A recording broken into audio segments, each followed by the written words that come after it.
Hi, welcome to Picture Book Chat. We're so excited to be here today. We have lots of fun books. So with me today is Sheri, as usual, and I am Mary Ellen. So, Sheri, shall we get started? Let's do it. We've got a lot to cover today. So the first book I wanted us to talk about is Bear Has a Belly. And look at how engaging this cover is. Don't you want to pick this up? It's so cute. I just want to tickle his belly. So I picked this out today to talk about because this is a great example of a good book for toddlers and probably early preschoolers. Yes. I'm thinking. This is from Pajama Press, and I love this line. They've got kind of thicker pages. Like, it's not quite a board book, but it's better than just like paper that can rip really easily. So what makes this fun is it's photographs, and as we know with preschoolers, they love to look at photos of real things, especially other little kids. Yes. And so on one side it'll say, rabbit has ears, long floppy ears, rabbit has ears. And the kid is like, I do too. So it goes through the book and talks about different body parts that the animals have, and then the kid reciprocates, like, I have a nose, I have a smile. So I just think it's a lot of fun. I think this would be a fun read aloud. What did you think about this one? Oh, I love this one. Like you said, it's perfect for toddlers, perfect for preschoolers.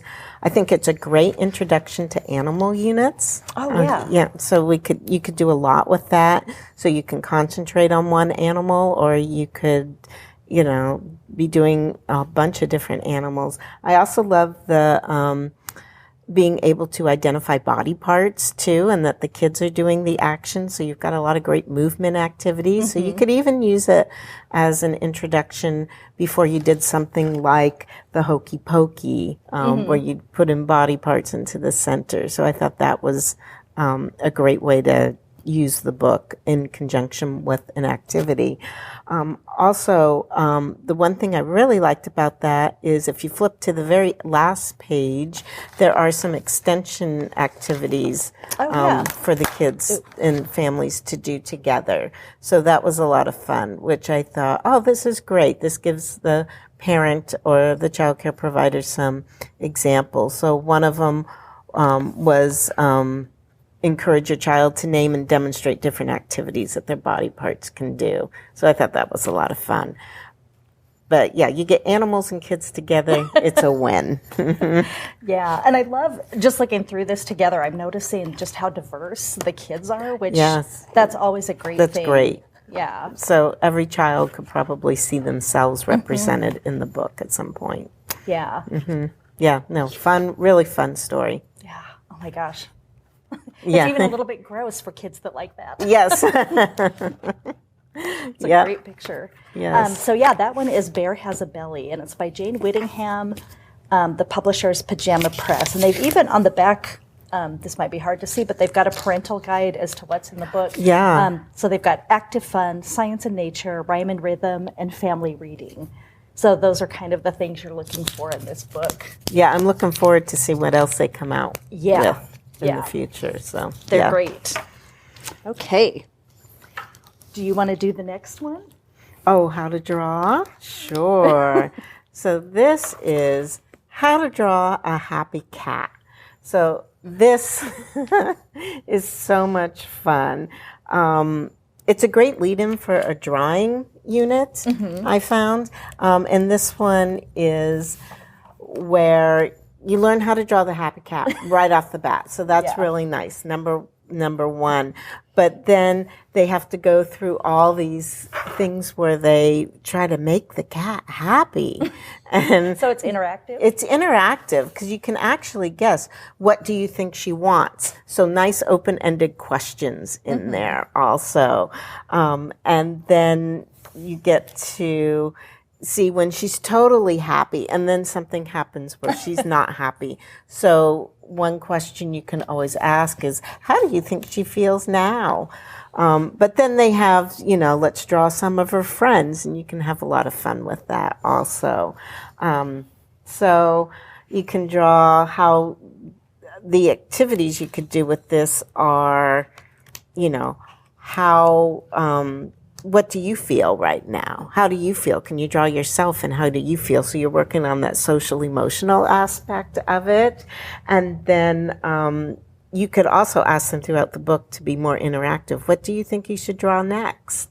So I love the way it ends, where they have, it's the chicken on the very last page, where, yes.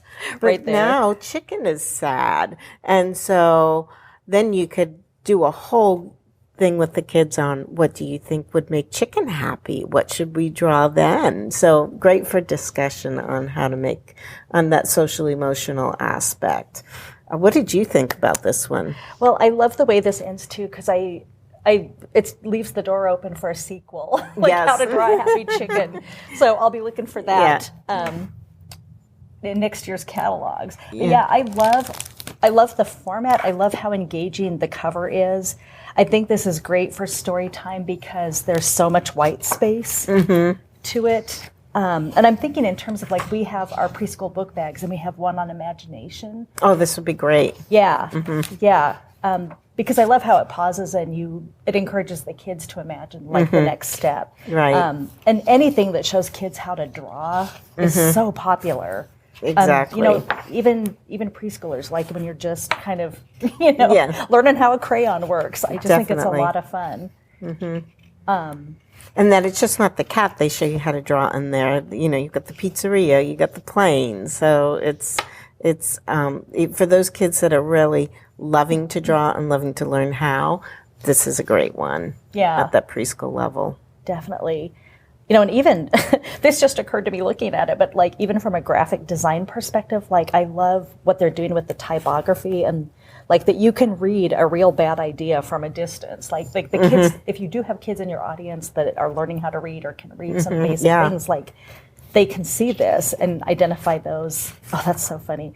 Identify those letters. So I just think the way they handle the typography in this is really interesting and engaging for that age group. Yeah, I can see this using it, just going beyond the preschool age, but, kindergartners, first graders, second graders even would like this book. Make a great gift for the child who loves to draw. Yes. Yes. Yay. Another good one. How to Draw a Happy Cat. And that's by Ethan T. Berlin. So, that's yours. So here's another one that's a little bit social emotional. This is our friend the Pigeon. Who's going to ride the roller coaster. So this is the latest Pigeon book by Mo Willems. So excited to see this. So in this one, he's going to go on a roller coaster ride, and he's talking about how he's a quiver with anticipation ever since I first heard about roller coasters 10 minutes ago. Great vocabulary. Exactly. And I love that he's anticipating what it's going to be like. Like, it's not going to be easy. So he kind of walks the kids through what they'll experience when they go on a roller coaster ride. Like, first you need your ticket. Then there's going to be a line. He's going to demonstrate exemplary patience. There's your vocabulary again. Yep. And then I love this page. The question is not, will I be ready for the roller coaster, but will it be ready for me? Yeah. So he's like thinking about what it's going to be like. So I love all the anticipation with that. And then here's where it's kind of an emotional roller coaster where he talks about when it's over, I'm going to feel a lot of things. Yeah. So he's talking about excited because it was thrilling, sad because it's over. Will I be ready to do it again? I will feel proud because I did it. So great. And I just like, for beginning readers, and Mo Willems has done like the Elephant and Piggy books, which are for beginning readers, but I love that this works on that level too. Like there's like, again, tons of white space, really big type. Kids love the Pigeon. This is just a great book. And then I love, should I give it away? Like give what the actual, I love that the actual roller coaster ride is just so anticlimactic. It's like a little train ride instead of a roller coaster. I just love like the simple thing he does with the eyeball. Like first it's really big and then it's just like, oh, this is all there is. Yeah. So I just think that's great. But he's at the end, he's ready to go again, which I think is really fun. Yeah. So, yeah, it's great for working on that anticipation and getting yourself really excited and everything. So, you can never fail with a Pigeon book, I think, with the kids. They all love them. So, yeah, a really fun one. Glad they came out with a new one. Can't wait for the next one already. I know. I think there's like a year or two between. So it's always fun to kind of guess what the theme of the next one will be. I think the one before this was The Pigeon Will Ride the School Bus, which is a lot of fun. Yes. Yeah. Fun. Fun. All right.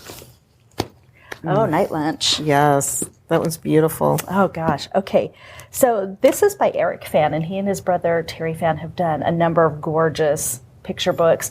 This time they're working with a new illustrator, but it's totally in that style, like just these really delicate brush strokes. I just love this cover. Like it's almost hard to identify what the animal is. You can make kids guess what do you think it is. Right. That would be perfect, actually. Yeah. What animals do you see on the cover? And what do we know about mice and owls? Yeah. It starts in the sort of this nameless kind of old-timey looking village. I love just kind of the quality of the light in this, and it's just got this really mysterious sense. But then you see like this little cart and a horse coming into town. You see this little mouse sweeping. And what it is it's the midnight lunch cart. And this, we have our food trucks now, but there's also the Victorian tradition of like the lunch cart, which would come and all the workers would come and get their lunch. But this is taking place at night. So that's why it kind of looks so old-timey, and I love all the animals lining up. And your chef is this beautiful barn owl, I think it is. And I just love how you can see like the reflected light in everybody's eyes waiting at the window. You see everybody eating the food. I just like the limited palette in this. I just love the soft colors. It kind of reminds me of some of Maurice Sendak's work. It's got that same kind of sense of light, kind of subdued colors, but just lots and lots of detail. I love that you've got bats. It's so pretty. All kinds of animals. Great for an animal unit. Yeah, definitely. You've got your possum with her 10 kids. Yeah. All of them using little spoons. It's really adorable. And at the end, I love this. So it's the end of the night and the owl is sweeping up. And this spread I just think is so gorgeous. It gives me goosebumps because you see the owl seeing the mouse. And I think to your kids that know their animals pretty well, like they might be feeling a little anticipation, like what's going to happen. But what's going to happen is the owl's going to invite the mouse in. I just love the light in this background. And she's prepared this beautiful little feast for her and the mouse, which I just think is wonderful. And then, so they have their little lunch. And at the very end, I love that she's got like a little sack lunch, but she gives it away to somebody else. And I think I looked through this a couple times before I really saw what was happening over here. It's really subtle, but I just love, it's like a gorgeous message about, paying it forward and, thinking about other creatures that might not have anything to eat. And I just I love the little sparkles of magic that come out of the bag. So I could just go on and on about this. So Mary Ellen, what do you think about Night Lunch? Oh, I loved it. I think it's a gorgeous book. I think it's great. You could read that to a group, but it's also great for one-on-one because of the detail in the book. So you really do want to take some time and go over the detail with that book. It's also great for a cooking unit. Oh, I didn't even think of that. Because he's making lunch all the time, so Yeah. you could use it as an introduction to, well, what would you like to eat, and how he tailored his lunches to each of the animals. Yes. So that, I really like that aspect of it. So you could also just have a discussion of, like, what would you make for a night lunch, or what would you like to eat for a night lunch? So it's one of those that you can really take some time with this book. I think it's nice. You could read it as a story, but you could come back to it and then really pour over the pictures. This would make a beautiful gift, I think. I would definitely, I'm already making notes for my nephew. So of things that I can send to him, but I think that it's gorgeous. And I agree with you, the way they play with the light, so it actually looks like it's nighttime and lights are glowing in it. I think they did a beautiful job with it. Yeah, it's got almost this dreamlike quality. Yeah. Yeah. This is when I went for myself. Just as a fan of gorgeous picture books. It's just stunning. Yes. So, a great one. It's going to be so much fun to use with the kids, I think. So I think, it would work great in a preschool setting, a child care, but it will also work great one-on-one as a gift too, for a family looking over it. Yeah. How do you feel like it would be for a story time? Like, do you feel like it's too quiet to hold their interest, or do you think it would work on that level? Oh, I think it would work very well for story time. Yeah. I think you would just need to watch how you're holding the book with the lighting and everything. Yeah. But other than that, I think, and that's just because of the lights we have in our buildings. But I do think that it would make a great storytime book because you can stop and talk about the pages. Yeah. Or what do you notice in this? So you can do some true dialogic reading where you're asking the kids, what do you notice? What do you think the next animal will be? What do you think they'll cook? Or let the kids take the lead and just, if they make a comment, go with it and see, where the conversation leads you, because I think that would be really interesting also. So, great. Another great one. I love this one. Yeah. Let's see. What do we have? Oh, we have this one. Yeah, this is such a fun one. Do you want to do this one? This is the Christmas book flood. It's one about an Icelandic tradition where they give books on Christmas Eve. So this is a Christmas book, but it's more about reading. So everybody gets books and chocolate on Christmas Eve. What's not to love? I know. And then they spend all night reading. So you could do this at any time. But once again, the illustrations in this one are just absolutely beautiful. But it goes through like how they pick out the books for their families. They really look forward to this. And it's, they talk about snuggling up and being able to read. And they talk about reading is magic when you have the right book, which of course that'll So just true. win over our little librarian hearts, right? Right away. But just absolutely gorgeous in here. And I love the way they show people reading in different spots also. So what did you think about this overall? I loved it. I didn't know about this tradition, and I looked up the word to share with our viewers, and I can't say it. Oh, okay. We're just going to call it the Christmas book flood. But I love this tradition, and I would love to see it happening over here. There's a spread further on where you can see everybody shopping in this magical bookstore. Yes, that's gorgeous. I love there's a couple levels. There's this huge tree. That would be our dream bookstore, right? Pretty much, exactly. Definitely. Yeah. So again, and there's a diverse cast in this, which I really like.